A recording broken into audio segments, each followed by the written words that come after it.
Hello students, this subject is operating system. ठीक है, इसके प्रीवियस लेक्चर में हमने डिस्कस किया था कि व्हाट इज़ ऑपरेटिंग सिस्टम, कि ऑपरेटिंग सिस्टम क्या होता है। ठीक है, सो आज हम डिस्कस करेंगे इसकी टाइप्स ऑफ ऑपरेटिंग सिस्टम्स।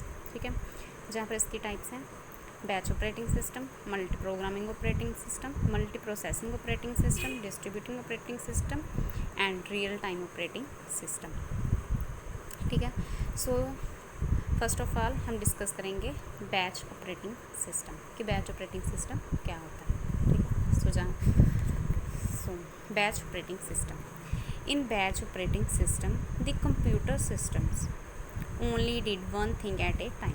कि बैच ऑपरेटिंग सिस्टम में क्या होता है कि जो हमारा कंप्यूटर सिस्टम है वह एक टाइम पर एक ही टास्क को परफॉर्म करेगा। ठीक है, एक टाइम पर एक ही प्रोग्राम को एग्जीक्यूट करेगा। ठीक है, देन ये हमारी डायग्राम है, इसको हम डायग्राम की हेल्प से समझेंगे। ठीक है, देखिए जहाँ पर सबसे पहले हमारी क्या है मेन मेमोरी। ठीक है, मेन मेमोरी में क्या होगा ऑपरेटिंग सिस्टम, और ऑपरेटिंग सिस्टम में क्या है जॉब्स है, जॉब 1, जॉब 2, जॉब 3। ठीक है, जॉब्स क्या है, जॉब्स है प्रोग्राम प्लस डाटा। ठीक है,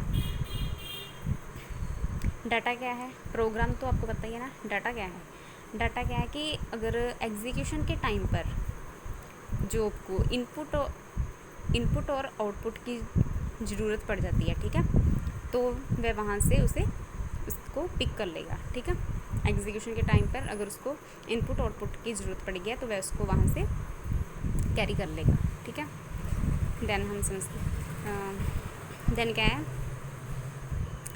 जहाँ पर हमारा क्या है एक सीपीयू है। ठीक है, प्रोसेसर है।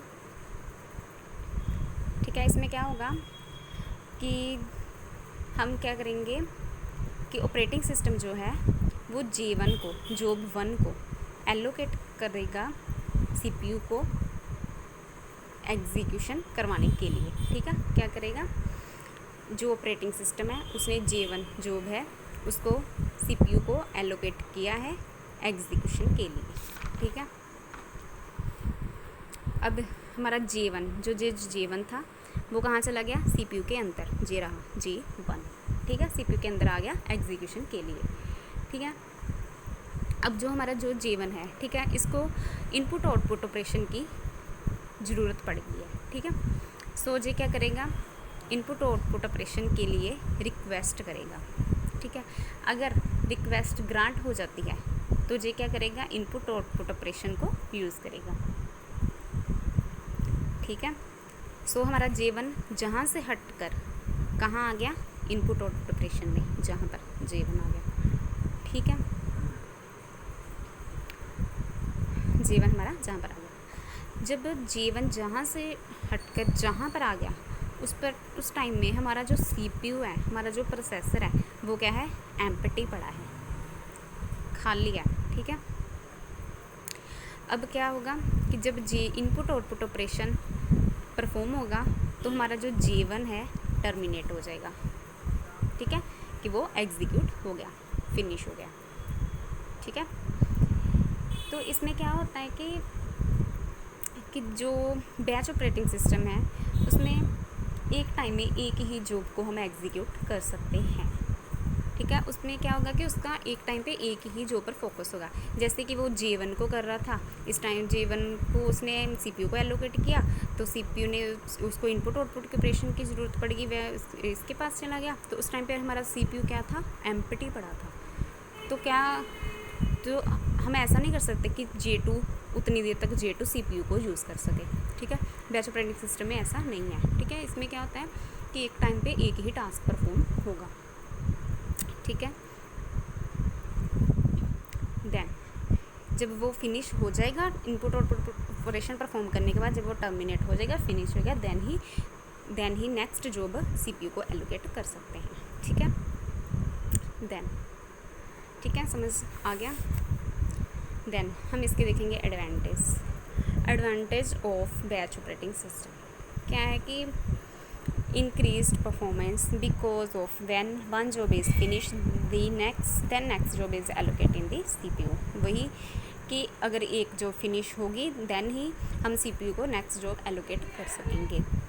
ठीक है, तो इसमें क्या होगा, एक टाइम पर एक ही जॉब एग्जीक्यूट होगी। सो इसका एडवांटेज ये है कि हम एक टाइम पर एक ही जॉब को परफॉर्म कर सकेंगे, कि वो हमें कि उसमें अगर एक टाइम पर एक ही काम कर रहे हैं तो उसमें एरर्स नहीं होंगे। ठीक है, एरर्स आने के चांस बहुत ही कम हो जाएंगे और जो हमारा प्रोग्राम एग्जीक्यूट होगा वेल एग्जीक्यूट होगा। ठीक है, इसकी एडवांटेज ये है। जैसे मान लो कि एक पर्सन को हम काम दे देते हैं, उसको हमने कितने सारे काम दे, एक ही टाइम पर उससे 4-5 काम दे दिए हैं। ठीक है, वो क्या हो जाएगा, कंफ्यूज हो जाएगा कि पहले मैं कौन सा करूँ, तो उसको क्या टाइम लगेगा। ठीक है, यही अगर हम उस पर्सन को एक टाइम पर पहले एक काम देते हैं, वह फिनिश करेगा, उसको दूसरा काम दे देंगे, फिनिश करेगा तीसरा, ऐसे इसको टर्न वाइज अगर उसको काम देगा वह काम भी जल्दी करेगा और ईजिली कर सकेगा। ठीक है, सेम यही है बैच ऑपरेटिंग सिस्टम, इसमें जो हम काम करते हैं वो एरर, उसमें एरर के चांस जो होते हैं कम होंगे। ठीक है, then disadvantage of operating system. Disadvantage क्या है, turn around time can be large from the user standpoint. किसका, जहाँ से लेकर जहाँ तक का जो भी कहाँ से शुरू हो रहा है और कहाँ पर ख़त्म हो रहा है, उसके बीच का जो भी टर्न अराउंड टाइम है यूज़र स्टैंड पॉइंट इंक्रीज़ हो जाएगा जहाँ पर यूज़र होगा। ठीक है, जहाँ पर यूज़र होगा कि जो क्या है कि लंबा प्रोसीजर है, पहले J1 परफॉर्म होगा, फिर J2, फिर देन J3। ठीक है, बहुत लंबा प्रोसीजर है। देन क्या है इसमें कि maximum time CPU is in idle condition, कि CPU काफ़ी टाइम तक खाली पड़ा रहेगा। ठीक है, देन हमारी सेकंड टाइप क्या है, मल्टी प्रोग्रामिंग ऑपरेटिंग सिस्टम। ठीक है, मल्टी प्रोग्रामिंग ऑपरेटिंग सिस्टम में जो CPU का